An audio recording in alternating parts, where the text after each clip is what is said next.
Olá, galerinha, tudo bem com vocês? Que Deus nos abençoe mais uma semaninha.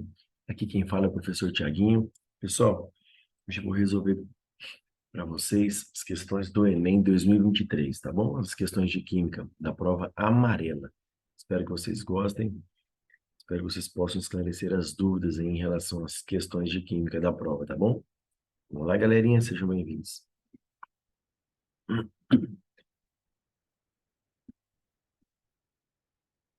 Questão 94. Solos amazônicos ricos em silicato não são apropriados para o cultivo, por serem incapazes de reter nutrientes. Contudo, descobertas arqueológicas têm demonstrado que os antigos habitantes da Amazônia dominavam a técnica de preparo de um insumo agrícola natural, denominado terra preta. Esse insumo era constituído principalmente de uma espécie de biocarvão, obtido da queima de matéria orgânica, como troncos de árvores, pedaços de ossos, esterco, capaz de manter um solo fértil por anos. Vamos lá. Admite-se que o efeito biocarvão na fertilização do solo estava em parte relacionado à presença de grupos orgânicos do tipo carboxilato em sua superfície. Então, aqui o carboxilato, C dupla O menos, grupo carboxilato. Carregados negativamente, é o COO menos, é o C dupla O menos. Esses grupos, né, tem o carboxilato, está carregado negativamente, então esses grupos atraem íons positivos. Só deixar anotadinho aqui, ó. Esses grupos atraem íons positivos, como nutrientes, necessários como nutrientes, tais como os provenientes do potássio, cálcio, magnésio, além de micronutrientes como zinco e ferro. Essa ligação do solo fertilizado é predominantemente iônica, como ilustra a figura, em que N+, representa os cátions metálicos. Então, aqui, ó, solo fertilizado é quando o oxigênio que está negativo atrai o metal, né? Que pode ser cálcio, potássio, magnésio, zinco ou ferro. De acordo com a escala de Pauli, a eletronegatividade do elemento oxigênio é 3,44. Bom, o quadro apresenta os valores de eletronegatividade desses 5 elementos metálicos. Então, tá aqui, olha, ele te deu, né? Ele forneceu a eletronegatividade de 5 elementos. Aí ele pergunta, o cátion que resultará em uma interação de maior caráter iônico com o ânion carboxilato, será aquele proveniente do elemento? Então, o carboxilato tem um oxigênio. Então, o que o aluno tinha que saber? Né? Quanto maior a diferença de eletronegatividade entre os elementos que formam, né, que fazem uma ligação, quanto maior for essa diferença de eletronegatividade, maior é o caráter iônico. Então, ele deu o oxigênio, eletronegatividade 3,44. Então, qual é o elemento que vai gerar uma maior diferença de eletronegatividade com o oxigênio? Que tem menor eletronegatividade, ó. É o potássio, 0,82. A diferença de 3,44 e 0,82 é a maior de todas. Porque ó, o potássio tem a menor eletronegatividade. Então, a diferença de eletronegatividade entre o oxigênio e o potássio é a maior diferença possível. E isso, então, faz com que tenha essa ligação de potássio com oxigênio, o maior caráter iônico. Então, alternativa A. O aluno tinha que saber isso aí. Quanto maior for a diferença de eletronegatividade entre os elementos, maior é o caráter iônico. Tá? De uma outra forma também, galera, um outro raciocínio, assim, ó, ele fala que é um cátion metálico, né? Que vai interagir com o oxigênio. Então, o que geralmente, o que os metais fazem? Né? Cátion metálico. Qual é a tendência natural, né, dos metais? Doar elétrons. Eletronegatividade não é a tendência em receber elétrons. Então, os ametais têm alta eletronegatividade, porque ametais recebem elétrons. Os metais, eles tendem a formar cátions. Metal doa elétrons. Então, metal tem baixa eletronegatividade. Então, o metal que vai formar um caráter iônico mais forte, que vai formar um íon, né, um caráter iônico com oxigênio mais forte, maior caráter iônico, é aquele que possui uma maior tendência em doar elétrons, ou seja, uma menor eletronegatividade, que é o potássio. Beleza, galera? Vamos lá, próxima questãozinha. A gasolina é uma mistura de hidrocarbonetos, ó, de hidrocarbonetos, de cadeias saturadas. Então, é formada apenas por carbono e hidrogênio só, hidrocarboneto. Que mais? Cadeias saturadas. O que são cadeias saturadas? Somente ligações simples entre carbonos. Contendo de 8 a 12 átomos de carbono. Além disso, a gasolina de alto desempenho deve conter elevados teores de hidrocarbonetos de cadeias ramificadas. Então, quanto mais ramificações, melhor é a qualidade dessa gasolina, melhor é o desempenho dela. Bom, no quadro estão apresentados compostos que podem ser utilizados como combustíveis. Entre esses compostos, ó, aquele que conferirá o maior desempenho. Então, para ter um maior desempenho, óbvio, tem que ser hidrocarboneto. Então, de cara, você já elimina o 5, que é ol, é álcool. Eliminação ol é álcool, tá fora. Bom, ele falou também que é uma mistura de hidrocarbonetos de cadeias saturadas. Então, de cara, você já elimina esse daqui, ó. Um eno, em insaturado. Tá certo? Bom, que mais? Ele fala que uma gasolina de alto desempenho deve conter elevados teores de hidrocarbonetos de cadeias ramificadas. Decano. Tem que ser cadeia saturada, então, ó, pode ser um, dois ou três. Mas ele fala que para dar um bom desempenho tem que ser cadeias ramificadas, ramificadas, ramificadas. Decano não tem radical nenhum, não pode ser heptano, uma cadeia de 7 carbono não tem radical nenhum. Então só pode ser o combustível número 3, ó.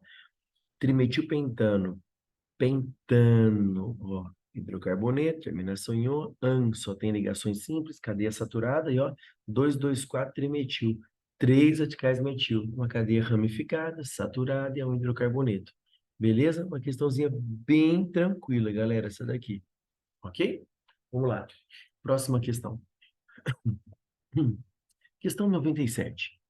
De acordo com a Constituição Federal, é competência dos municípios o gerenciamento do serviço de limpeza e coleta dos resíduos urbanos, lixo. No entanto, há relatos de que parte desse lixo acaba sendo incinerado, liberando substâncias tóxicas para o ambiente e causando acidentes por explosões, principalmente quando ocorre incineração de frascos de aerossóis. A temperatura elevada provoca a vaporização de todo o conteúdo dentro desse tipo de frasco, aumentando a pressão em seu interior até culminar na explosão. Suponha um frasco metálico de um aerossol de capacidade igual a 100 ml. Então, ele te deu o volume, contendo 0 mol de produtos gasosos. Então, N, 0,1 mol. A temperatura de 650. Temperatura 650 graus Celsius. No momento da explosão. A pressão e a térmica dentro do frasco, no momento da explosão, é mais próxima dele? Bom, ele te deu, gente, uma dica, ó. Você tem volume, número de mols, temperatura e tem a constante 0,082.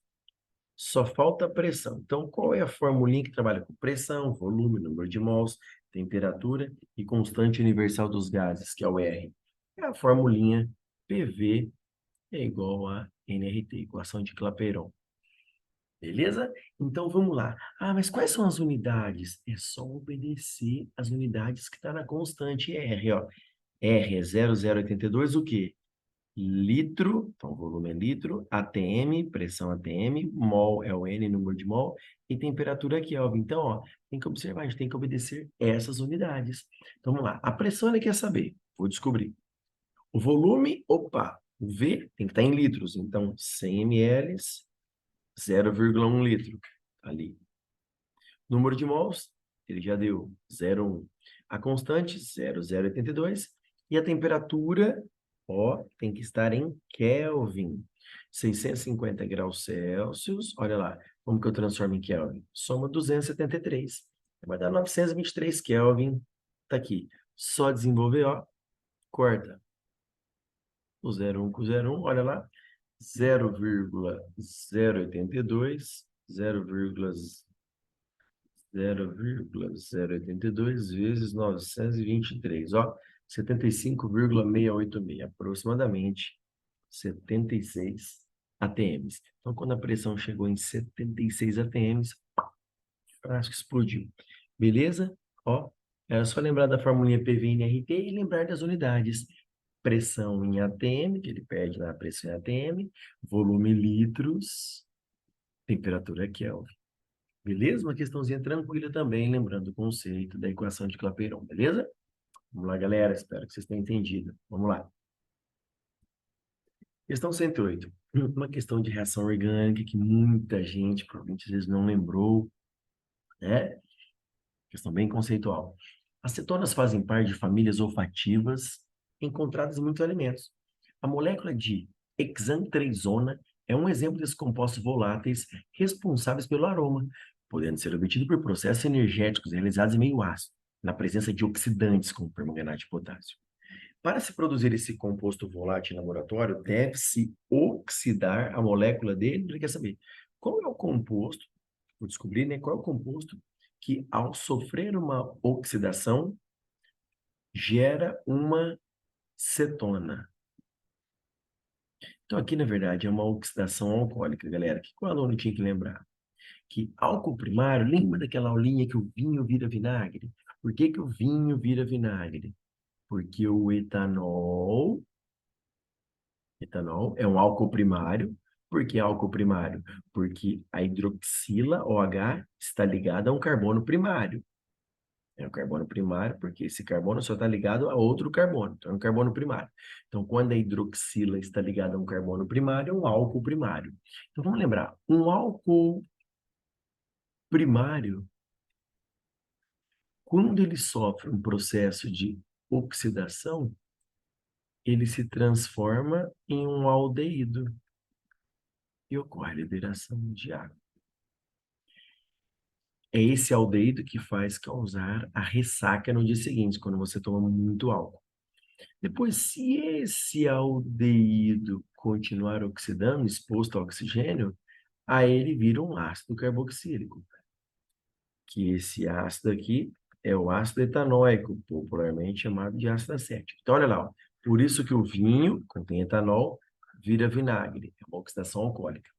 Na reação orgânica, qual é o esquema que o professor fala? Álcool primário, quando oxida, gera um aldeído, depois gera um ácido carboxílico. Ótimo. E se for um álcool secundário? Qual é o esqueminha que o aluno tinha que lembrar de reações orgânicas? Álcool secundário, quando sofre uma oxidação, ele gera uma cetona e a reação acaba ali, ponto final. Só, álcool secundário gera cetona. O que é um álcool secundário, galera? Álcool secundário é quando o carbono ligado à hidroxila é um carbono secundário. Ó. Esse carboninho é secundário, ó. Ele está ligado a outros dois carbonos. Ah, então, por exemplo, propan-2-ol, se ele oxidar no lugar do álcool, da função álcool, vai aparecer a função cetona. Vai virar propanona. Ah, então, qual que é o esqueminha que o aluno tinha que lembrar? Que álcool secundário, quando oxida, gera cetona. Então, né? Como ele falou que formou uma cetona, quem é que sofre uma oxidação para produzir, formando uma cetona? O aluno tinha que lembrar que é um álcool Secundário.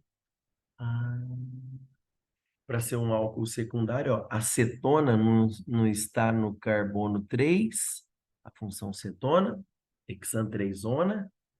Então, antes de oxidar, era um álcool. No lugar desse dupla O, era um OH. Então, você tinha um álcool com 6 carbonos e um OH no carboninho 3.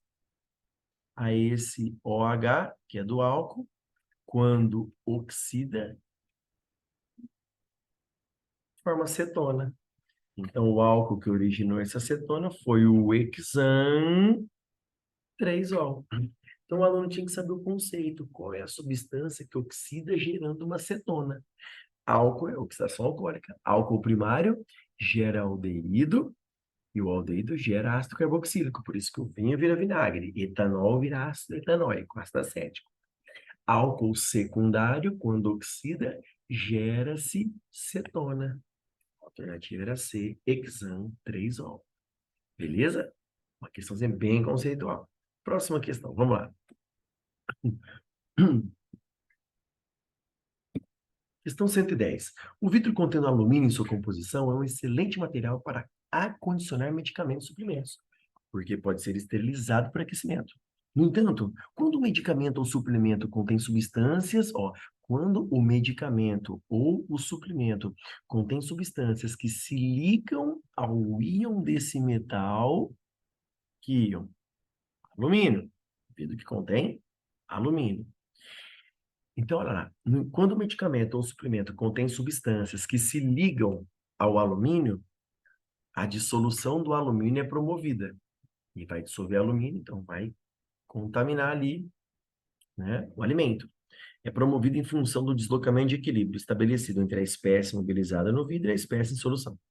Por essa razão, recomenda-se que suplementos de nutrição de recém-nascidos contendo gluconato de cálcio sejam acondicionados em embalagens plásticas e não nesse tipo de vidro. Por que ele está falando que esses alimentos que contêm de recém-nascidos, suplemento de recém-nascido, que contém gluconato de cálcio, por que eles recomendam usar embalagens plásticas?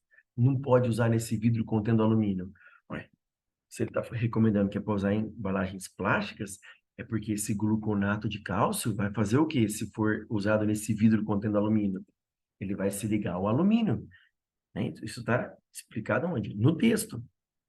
Está falando que vidros contendo alumínio é usado para condicionar medicamentos. Mas, no entanto, quando o medicamento ou suplemento, no texto, quando o medicamento ou suplemento contém substâncias que se ligam ao íon desse metal, ou seja, se tiver algum alimento que vai se ligar ao alumínio, a dissolução do alumínio vai acontecer e vai contaminar o alimento. Ah, então ele falou que suplementos de recém-nascidos contendo gluconato de cálcio não podem ser utilizados esse vidro contendo alumínio. Por quê? Por que que tem que ser usado em recipiente de embalagens plásticas? O que ficou aí no texto explicado? Se esse suplemento de criança não pode ser usado no vidro contendo alumínio, é porque esse gluconato de cálcio, que é o suplemento de recém-nascido, ele vai se ligar ao íon alumínio, fazendo a dissolução, contaminar o alimento. Ah, então, caso esse suplemento seja condicionado em embalagem desse tipo de vidro, o risco de contaminação por alumínio será maior se... Ué, o risco de contaminação usando gluconato de cálcio vai ser maior quando? Quando esse alimento tiver uma alta concentração de gluconato de cálcio. Então, se você usar um alimento com alta concentração de gluconato de cálcio, o que ficou explicado no texto? Que o gluconato de cálcio vai se ligar ao alumínio, vai promover a dissolução do alumínio, vai formar o íon alumínio e vai contaminar de alumínio o alimento. Ué, então, se eu usar um alimento com alta concentração de gluconato de cálcio, muito gluconato de cálcio, vai reagir com o alumínio, vai promover a dissolução dele, vai contaminar o alimento. Então, estava explicando no texto, certo? Que alimentos que reagem com o alumínio, promovendo a sua dissolução, não posso usar esse vidro contendo alumínio. E a substância que ele falou que não pode usar esse vidro contendo alumínio, eu não posso usar esse suplemento de gluconato de cálcio num vidro contendo alumínio. Por quê? Porque o que ficou explicado no texto? Se eu não posso armazenar esse suplemento, é porque com certeza esse suplemento, à base de gluconato de cálcio, vai reagir com alumínio e vai contaminar o líquido. Beleza, galerinha? Vamos lá. Próxima questão.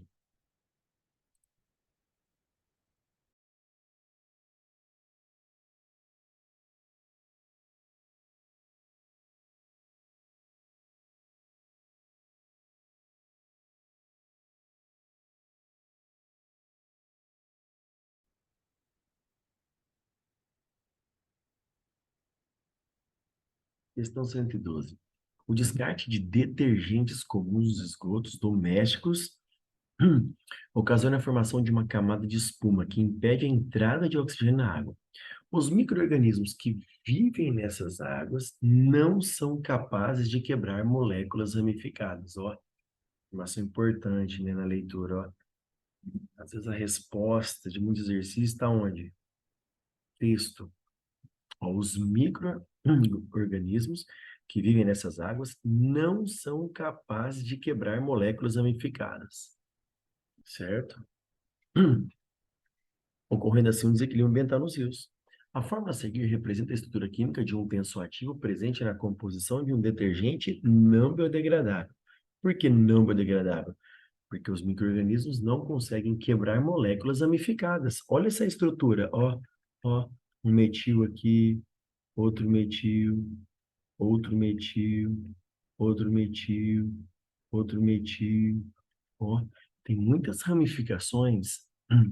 Então, isso faz com que esse detergente seja não biodegradável. Micro-organismos não conseguem quebrar essas moléculas ramificadas. Olha a pergunta, galera. Qual modificação química na estrutura desse tensoativo tornaria um detergente biodegradável? Ué, se os micro-organismos não conseguem quebrar moléculas ramificadas, para ele se tornar um detergente biodegradável, ou seja, para os micro-organismos conseguirem quebrar essas moléculas, eu tenho que ter uma molécula sem ramificações, porque ele deixou claro que os micro-organismos não conseguem quebrar moléculas ramificadas. Então, para se tornar biodegradável, basta eu tirar as ramificações. Uma cadeia sem ramificações é classificada como uma cadeia normal. Alternativa E, modificar a cadeia carbônica para uma cadeia normal. Beleza? Uma questãozinha, galerinha, bem tranquila aí. Vamos lá. Questão 116. O aldrin é um inseticida agrícola orgânico colorado sintético de baixa polaridade. Galera, olha o segredo no texto de novo. Muita informação importante nos textos. Baixa polaridade. O que significa baixa polaridade?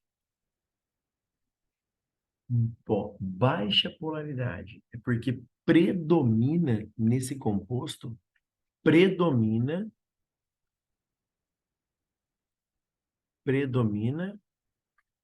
o caráter apolar.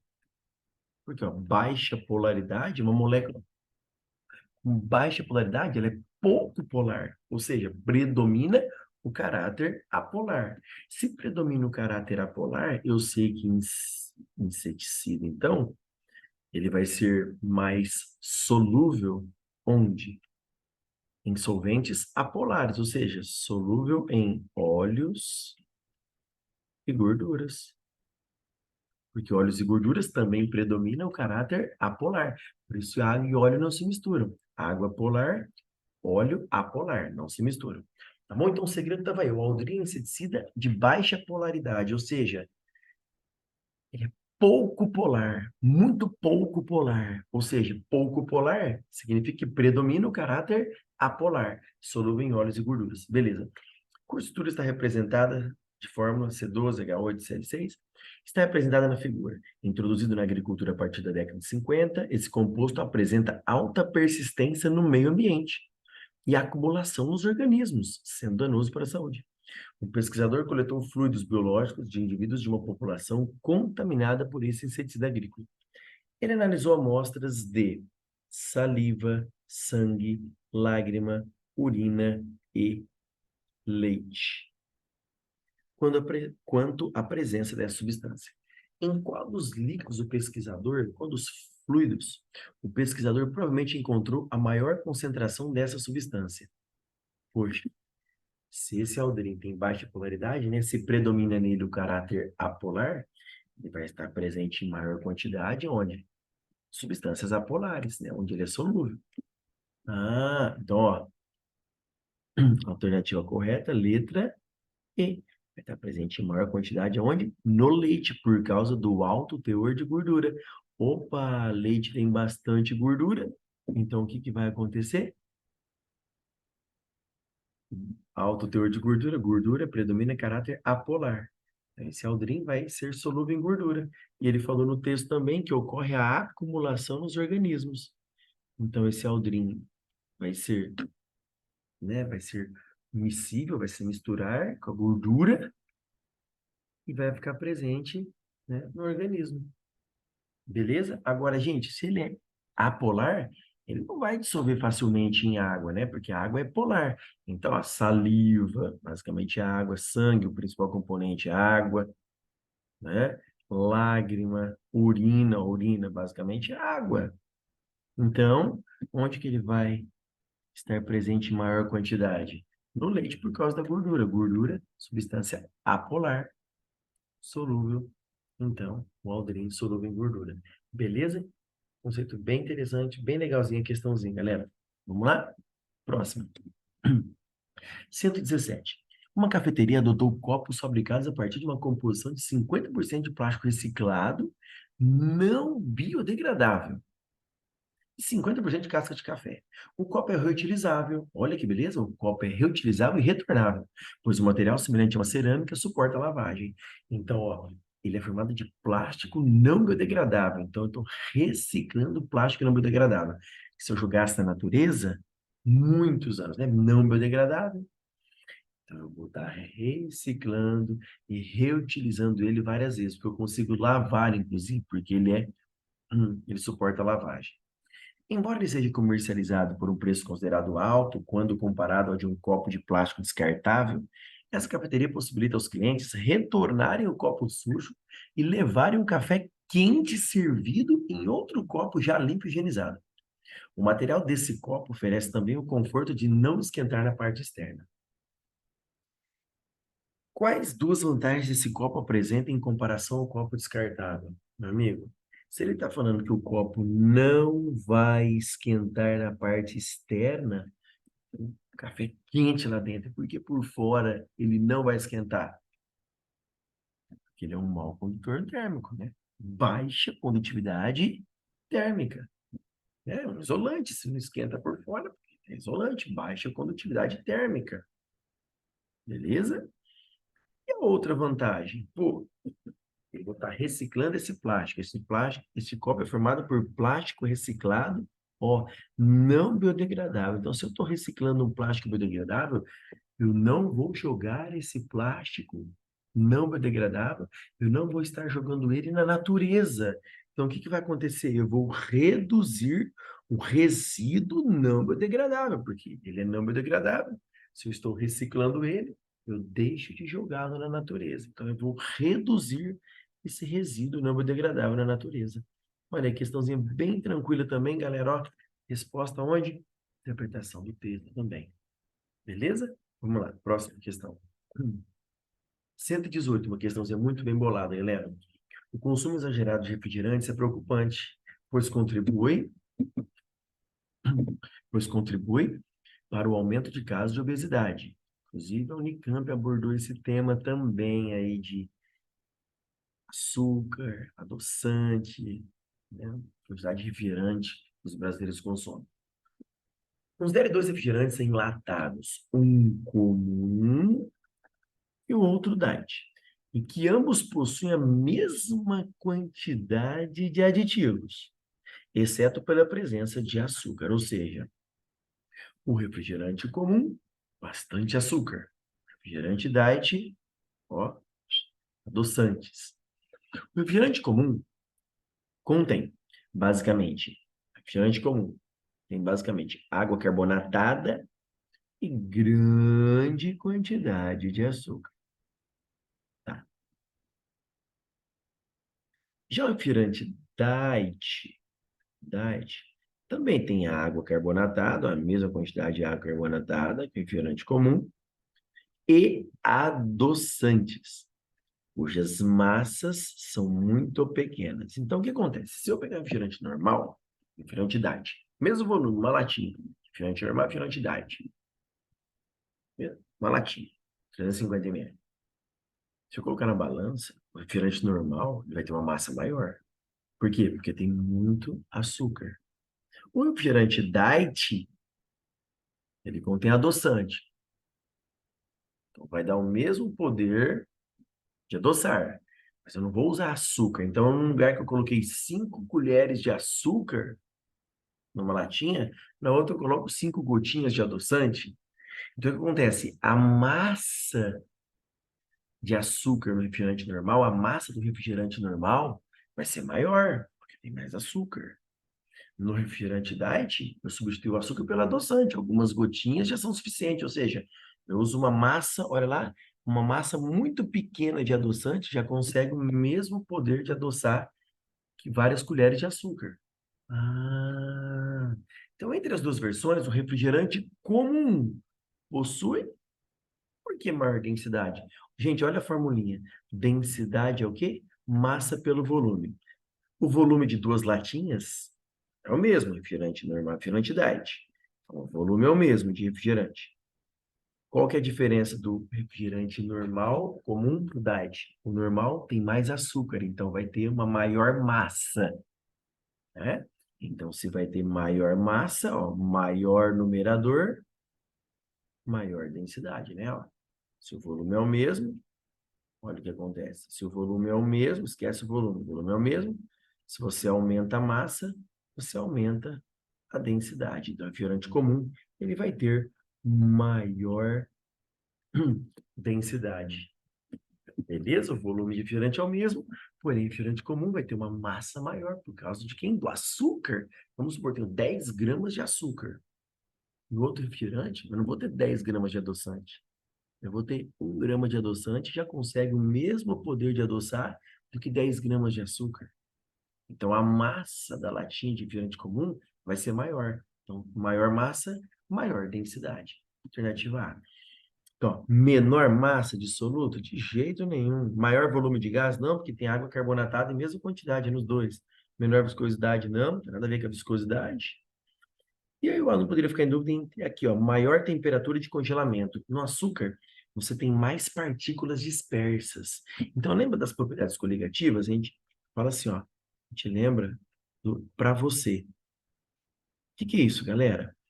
As propriedades coligativas dependem do número de partículas dispersas. Aí as 4 propriedades coligativas estuda. Uma estuda a pressão de vapor, a outra estuda a pressão osmótica, a outra estuda o ponto de congelamento e a outra estuda o ponto de ebulição. Então, olha que interessante, gente, um macete. Ó, quanto mais partículas dispersas eu tiver, por exemplo, o ponto de ebulição da água, 100. Quando você joga sal na água, o sal gera partículas, íons. Essas partículas de sal prendem as moléculas de água e dificultam a evaporação. E digo mais, quanto mais partículas de sal eu tiver, quanto mais partículas, mais difícil da água evaporar, da água entrar em ebulição. Então, quanto mais partículas eu tiver, maior é o ponto de ebulição. Então, quais são as 4 propriedades? Está aqui, ó.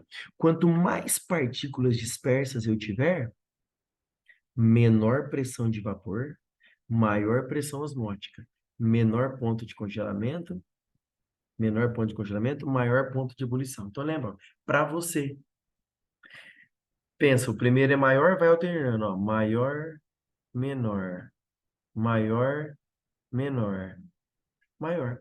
O açúcar, o refrigerante comum, ele tem mais açúcar, ele tem mais partículas. Se ele tem mais partículas, ele tem um menor ponto de congelamento. É mais difícil você congelar esse refrigerante. Ah, então não é maior temperatura de congelamento, e sim menor temperatura de congelamento, beleza? Mas o segredo estava aqui, ó.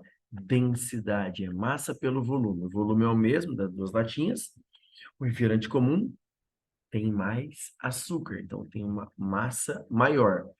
Maior massa, maior densidade. Densidade e massa, grandeza diretamente proporcionais. Beleza, galera?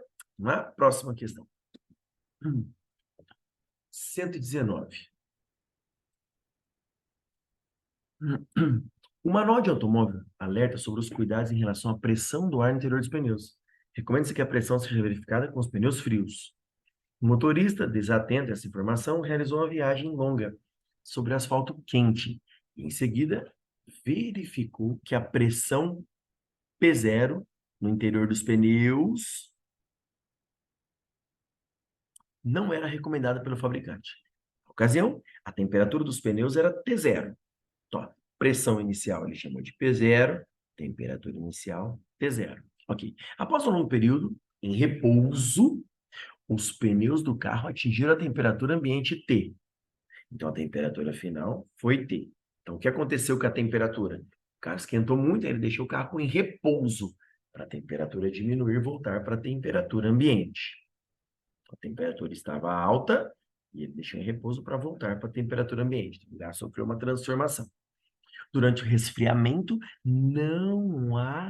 durante o resfriamento, não há alteração no volume, ou seja, o gás, nem na quantidade de ar. Ou seja, o número de mol é mesmo e sofreu uma transformação o quê? Isovolumétrica, ou isométrica, ou isocórica. Não teve alteração de volume. O volume foi constante. Então, olha aqui, ó. PVT, Povotot. Pressão vezes volume dividido pela temperatura inicial é igual a pressão vezes volume dividido pela temperatura final. É o famoso PVT Povotot. Galera, ele falou que não teve alteração de volume, então, ó. Então, qual é o raciocínio? Ó, pressão inicial dividido pela temperatura inicial é igual a pressão final dividido pela temperatura final. Uma transformação isovolumétrica. Bom, aí, qual é o segredo desse exercício, galera? Lembrar da fórmula, né? PVT Povotot, cancela o volume, porque o volume é constante. Então, se fica a fórmula de pressão inicial dividido pela temperatura inicial é igual a pressão final dividido pela temperatura final. O que acontece? Para você lembrar só, aqui eu estou deduzindo a fórmula, mas não sabe de cálculo, só para você lembrar que temperatura e pressão são grandezas diretamente proporcionais. Ó. Se você aumenta a temperatura, a pressão também aumenta. Lembrando que se você tivesse que fazer um cálculo, temperatura sempre em Kelvin nos cálculos gasosos, tá bom? Seja no PVT-Povotot ou no PVNRT. Bom, então, se a temperatura aumenta, a pressão aumenta. Se a temperatura diminui, a pressão também diminui. Se a temperatura dobra, a pressão também dobra. Se a temperatura cai pela metade, a pressão cai pela metade. Temperatura em Kelvin, tá? Ah, então era para o aluno lembrar que temperatura e pressão são grandezas diretamente proporcionais. E olha o que o exercício quer saber. Durante o processo de resfriamento, a temperatura era T0, estava alta, ele deixou o carro em repouso até essa temperatura diminuir até a temperatura ambiente. Então, a temperatura vai diminuir. Se a temperatura diminui, óbvio que a pressão também vai diminuir, porque são grandezas diretamente proporcionais. Aumenta um, aumenta o outro. Diminui um, diminui o outro. Então, de T0 para T, a temperatura diminuiu, o que acontece com a pressão? Tem que diminuir. Alternativa correta, letra E. Ó, de T0, o carro estava quente, o pneu deixou em repouso, a temperatura diminuiu para T. A pressão era P0, se a temperatura diminuiu, a pressão diminui também, ó, setinha descendo. Numa reta. Beleza? Então, ó, alternativa E. Questão bem legal de gráfico. Questão interpretando fazia tranquilo. Ó, então, ó, se a temperatura diminui, a pressão diminui. Olha aqui no gráfico A, gente. Ó, a pressão ficou a mesma, olha aqui. E foi para a esquerda, depois diminuiu de jeito nenhum. Ó, na temperatura T0, pressão P0, se diminui a temperatura, a pressão tem que diminuir também. Ó, já elimina a letra A, já elimina a B também. Porque, ó, de T0 para T, a pressão ficou a mesma. Tudo bem? Letra C está aumentando, de jeito nenhum. Letra D, ó, está aumentando. Não. Letra E. Questãozinha bem legal, beleza? Vamos lá, galerinha, próxima questão.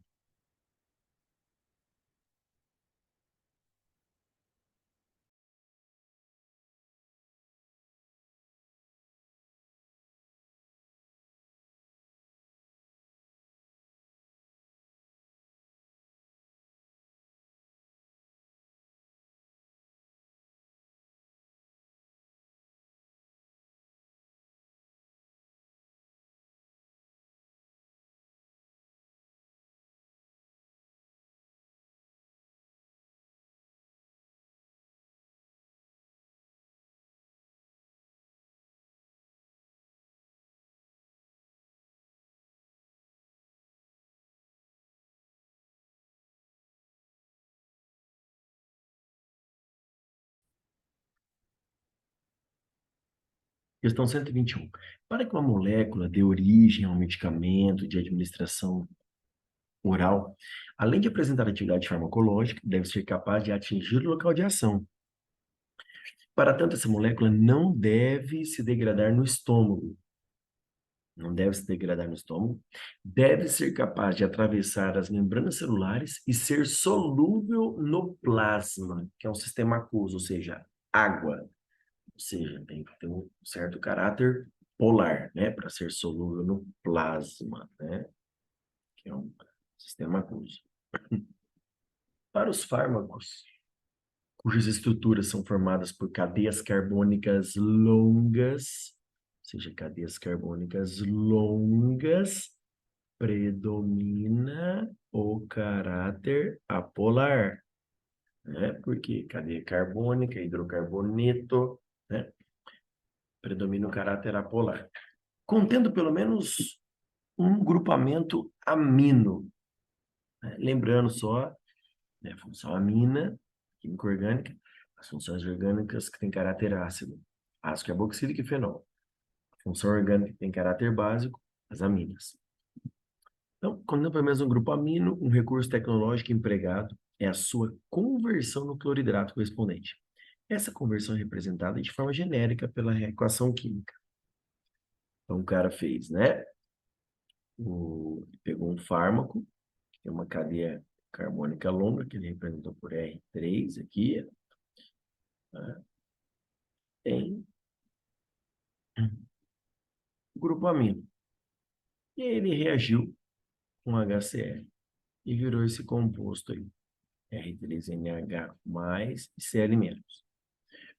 O aumento da eficiência de circulação do fármaco no sangue, promovido por essa conversão, então ele falou que esse carinha aqui, que foi produzido nessa conversão, então você tinha uma cadeia carbônica longa contendo um grupo amino. Aí, o recurso tecnológico empregado é a sua conversão no cloridrato. Então, reage com ácido e consigo produzir esse composto. Estou circulando em azul aqui. E esse composto, ele é mais eficiente, né? O aumento da eficiência de circulação do fármaco no sangue, por que que melhora a circulação dele no sangue? Porque ele se torna solúvel no sangue. Porque agora, quando você tinha uma cadeia, né, aqui do lado esquerdo, você tinha uma cadeia carbônica muito longa, então predomina o caráter apolar. Quando eu introduzo, faço a reação, eu transformo ele, eu transformo ele em cátion e ânion, eu consigo gerar íons. Então, eu aumento o caráter iônico. Em outras palavras, eu deixo essa molécula com certo caráter polar, por causa da formação de íons. E se é polar, solúvel em água, no sangue, aí se torna mais solúvel, né, no sangue.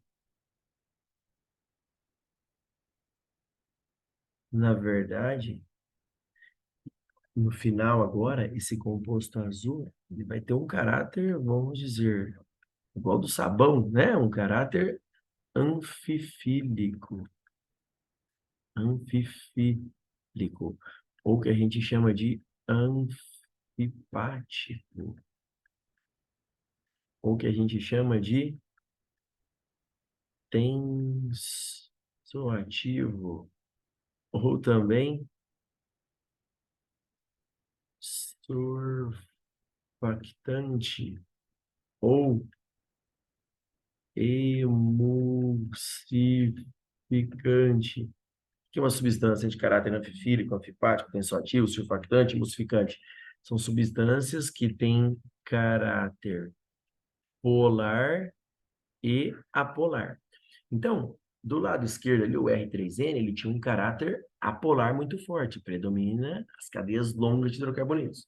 Quando eu faço a reação, eu consigo gerar íons. Então, no final do lado direito ali, ó, ele tem íons, cátion e ânion. Então, eu aumento o caráter iônico. Então, ele tem uma grande parte apolar, continua, a cadeia grande, ó, R3, mas agora eu tenho a formação de íons, ou seja, eu tenho uma parte dele bastante polar.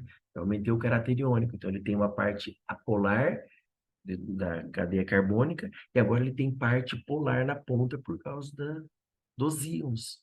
Então, ele tem parte polar e apolar, caráter anfifílico. Então, eu aumentei o caráter iônico, eu deixei ele agora com certo caráter polar também, e aí faz com que agora ele se torne mais solúvel no sangue. Beleza? Uma questãozinha eu achei mais, né, um pouquinho mais difícil para não chegar na resposta. Beleza? Vamos lá. Uma questãozinha tranquila agora, galera. Questão 125.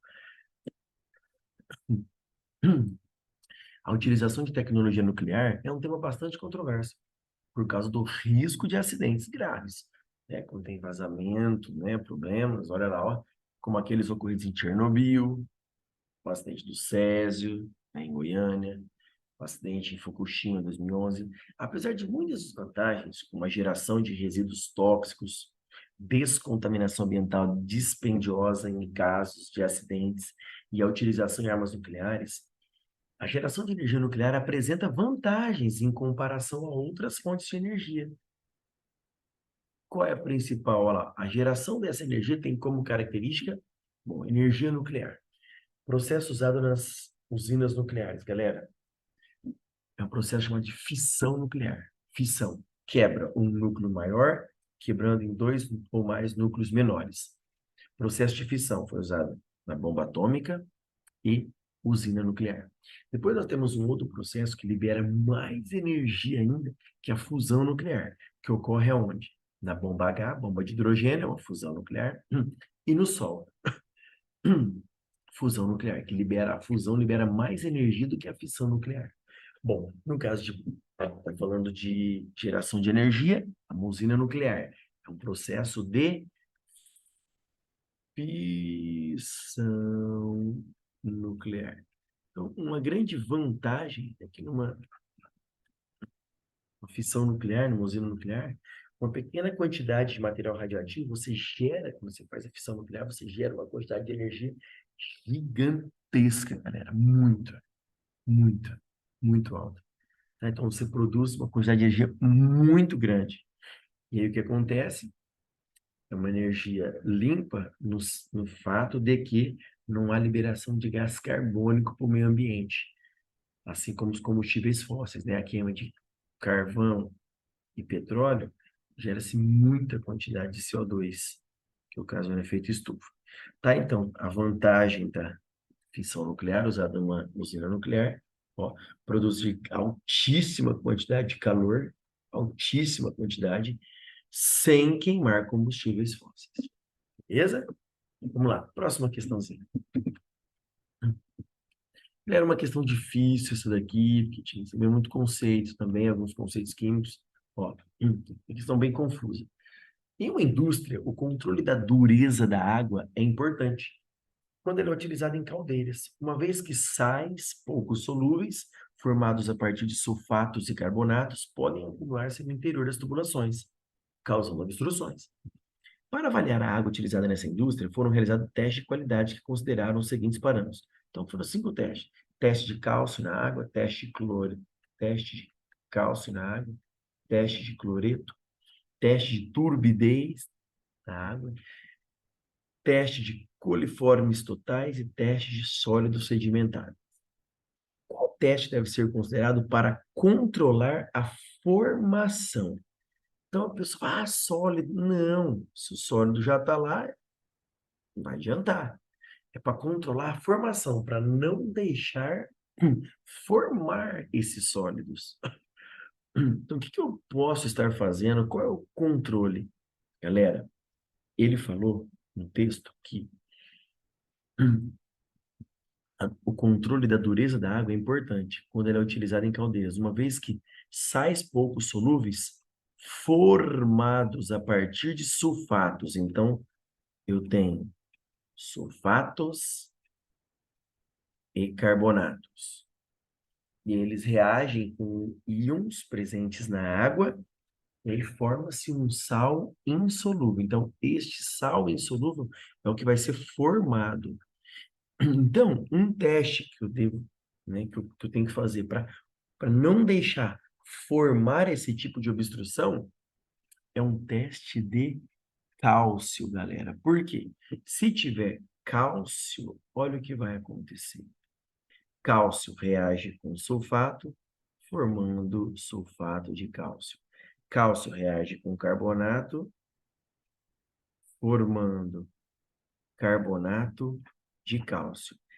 E aí, o que me interessa é fazer o teste de cálcio. Por quê?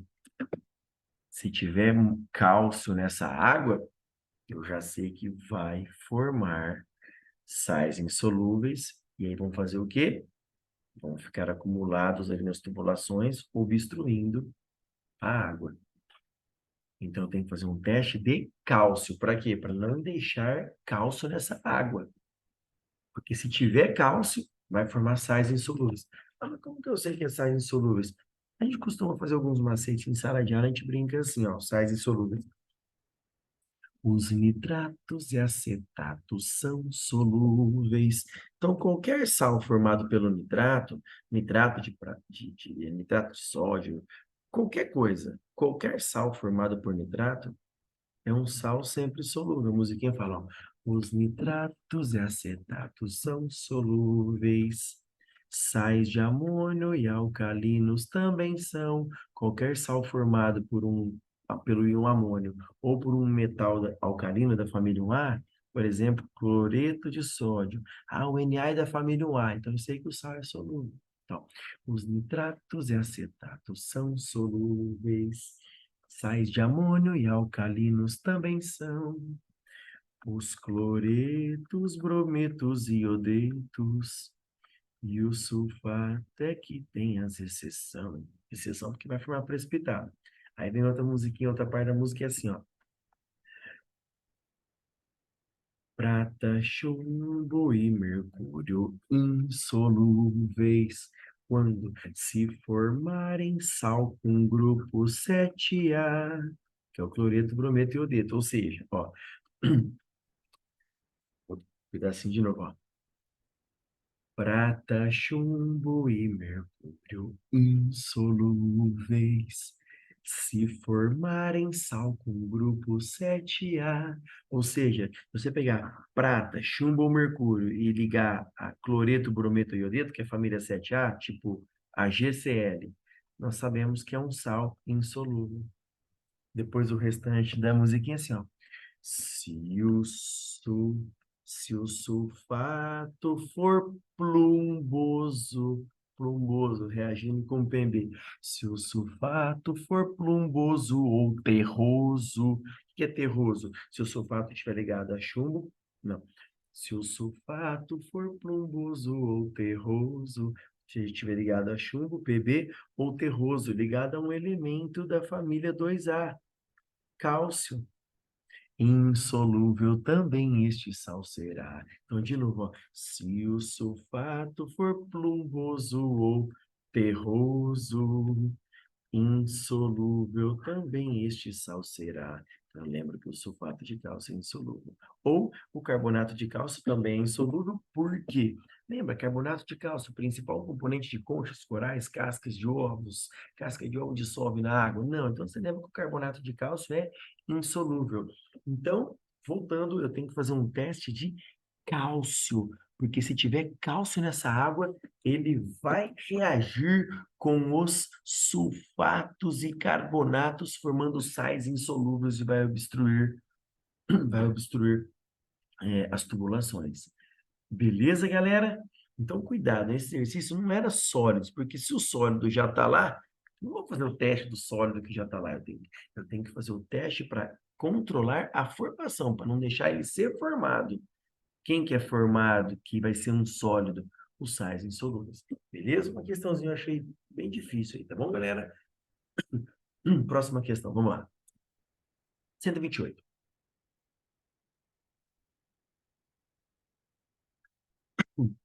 Desculpe. Existe no comércio um produto antimofo constituído por uma embalagem com tampa perfurada, contendo cloreto de cálcio anidro. Então, é o CaCl2 puro. Aqui, CaCl2.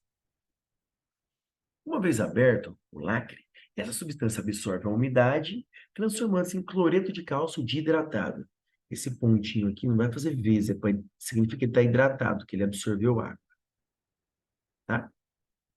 Então, quando ele absorve duas moléculas de água, ele forma esse sal, que é o CaCl2, pontinho 2H2O. Então, CaCl2 é o cloreto de cálcio, é o sal anidro. Quando ele absorve água, aí ele fica um sal hidratado. Considere a massa molar da água igual a 18 e a massa molar do cloreto de cálcio 111.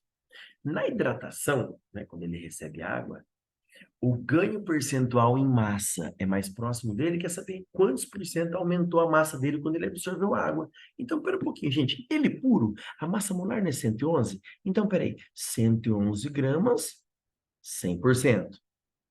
Tá, total, 111, 100%. O que que ele vai ganhar? Água. Quantas moléculas de água ele vai ganhar, galera? Vou fazer de verde aqui, olha aqui. Ele vai ganhar 2 moléculas de água, né? Qual é a massa molar da água? 18. Então, como são 2 mols, 2 vezes 18. Então, quanto em grama ele vai aumentar sua massa? Vai aumentar em 36 gramas, porque 2 moléculas de água. Ah, então, peraí. 36 que foi o que ele ganhou, né? Porque ele já era 111. No final é o 111 mais os 36. Então, vamos calcular a porcentagem, só que aumentou. O que aumentou foi só a água, 36. Então, 36 gramas, que foi o que ele absorveu de água, 2 mols, isso corresponde a quantos por cento? X, então, 111 que era ele puro, 100%. O que aumentou nele foi a água. Então, a massa de água, 36, está para X. X igual a 32,4%. Alternativa, galera, B. 32% de ganho, né, de massa aí. Beleza? Vamos lá, galerinha. Próxima questão.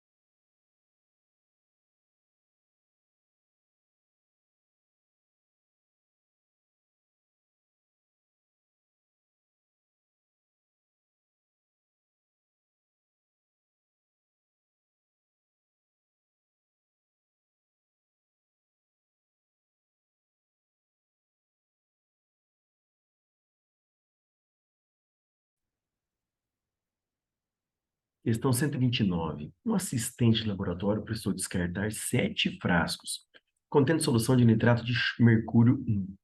que não foram utilizados em aula, em uma aula prática. Cada frasco continha 5,25 gramas de Hg2NO3,2, nitrato de mercúrio, dissolvidos em água. Temendo a toxidez do mercúrio e sabendo que o Hg2Cl2 tem solubilidade muito baixa, o assistente optou por retirar o mercúrio da solução, por precipitação, com cloreto de sódio. Então, ele pegou, né, o nitrato de mercúrio, reagiu com cloreto de sódio. E aí né? Formou o Hg2Cl2, né, o cloreto de mercúrio, que é sólido, precipitou sólido, depois ele filtrou e tirou. E formou nitrato de sódio aquoso. Na dúvida sobre a massa de NaCl a ser utilizada, o assistente aumentou gradativamente a quantidade adicionada em cada frasco, como apresentado no quadro. Então, em cada frasco, ele foi aumentando a quantidade de NaCl para reagir com nitrato de mercúrio. Então, ele foi aumentando gradativamente a quantidade de NaCl. O produto obtido, no caso, né, o Hg2Cl2, em cada experimento foi filtrado, né, precipitado, sólido, foi filtrado, secado e teve sua massa aferida. O assistente organizou os resultados na forma de um gráfico que correlaciona a massa de NaCl que ele usou com a massa de Hg2Cl2 obtida em cada frasco. Aí ele deu as massas molares e pergunta qual foi o gráfico obtido pelo assistente. Então vem cá, galera. Em todos os frascos, quanto que a gente tinha de nitrato de mercúrio? 5,25 gramas. Nitrato de mercúrio, 5,25 gramas. Tá. Então, a primeira coisa que eu fiz aqui, que eu tive a ideia, eu vou descobrir, então, qual é a massa de Hg2Cl2 formada. Então, vamos lá. Quanto de Hg2Cl2 formou? X. Então, 5,25 gramas de nitrato de mercúrio produz quanto de Hg2Cl2? X.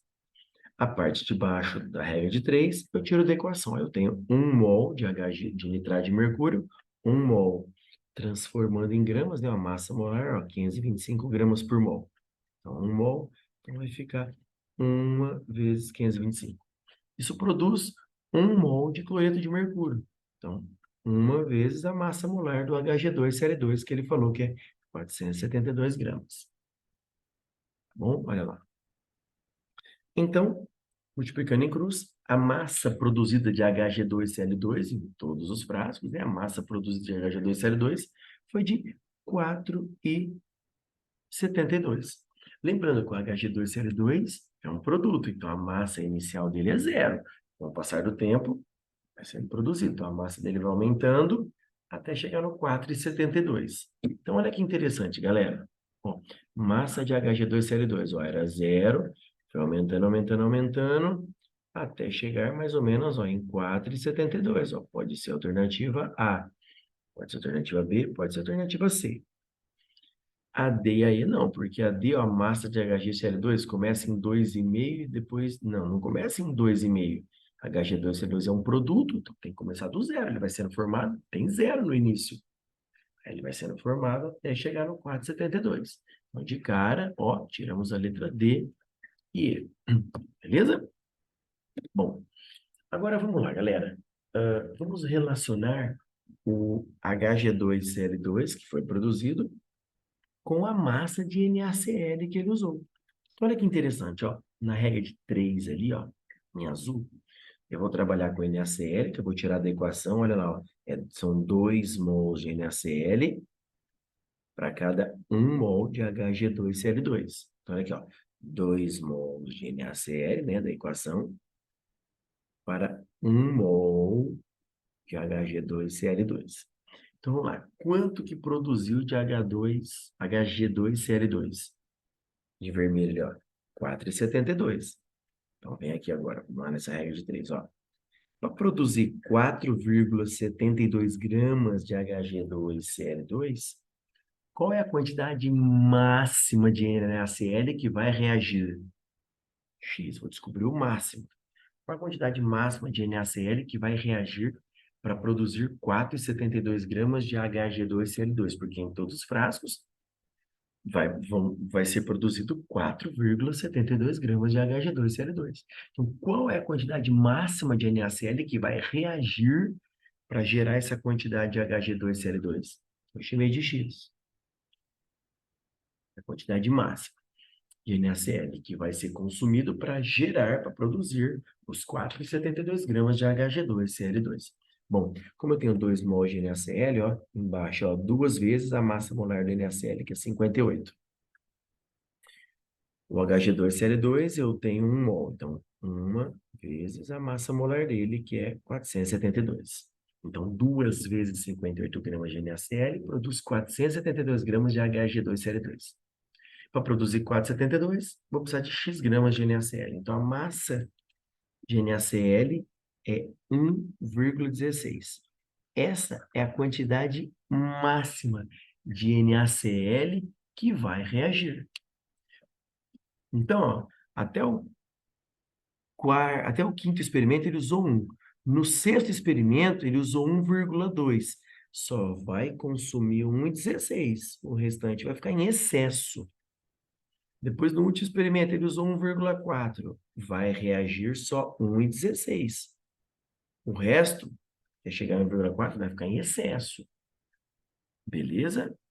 Então, olha lá, no gráfico. Olha que interessante. A quantidade máxima produzida de Hg2Cl2 é 4,72.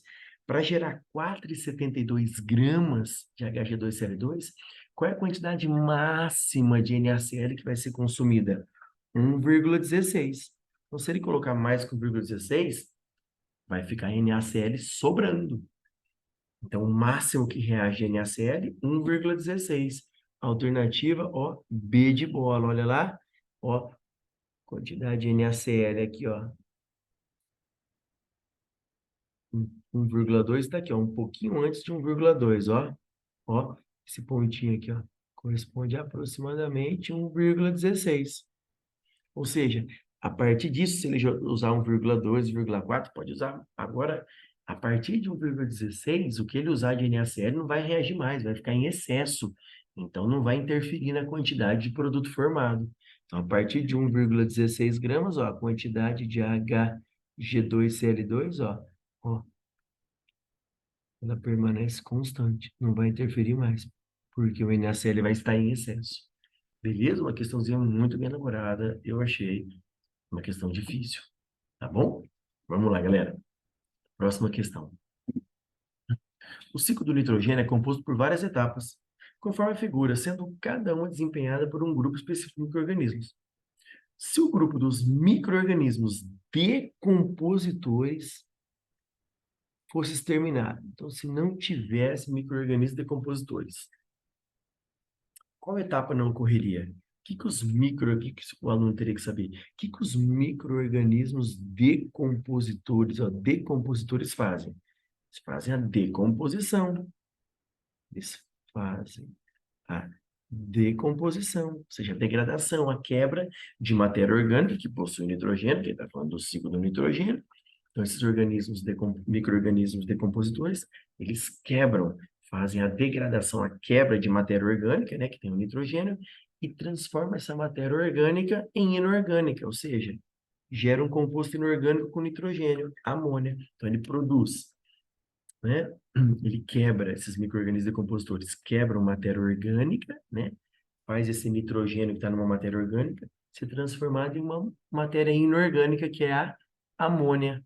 Então, não teria a etapa 2, que é a transformação dos detritos, ou seja, restos, né, de matéria orgânica aí. Os detritos, essa matéria orgânica, não seria transformada em amônia. Não ocorreria a etapa 2 se não existissem os micro-organismos decompositores. Beleza? A questãozinha que é mais, né, estuda um pouquinho de química, mais biologia, tá bom? Vamos lá, galera. Última questãozinha. Questão 134. Entre os medicamentos mais comuns consumidos para o alívio da dor está o ibuprofeno, um composto quiral. Olha que interessante, quiral. O que a gente fala tanto em isomeria óptica do carbono quiral, ou chamado carbono assimétrico? O que é esse carbono quiral ou carbono assimétrico? A gente simboliza com asterisco. É o carbono que tem 4 ligantes diferentes. Com ação anti-inflamatória e efeito analgésico, e que é comercializado como fármaco opticamente puro. Opticamente tem o que? Isomeria óptica, ou seja, tem carbono quiral. Ou seja, sem a mistura com outro isômero óptico.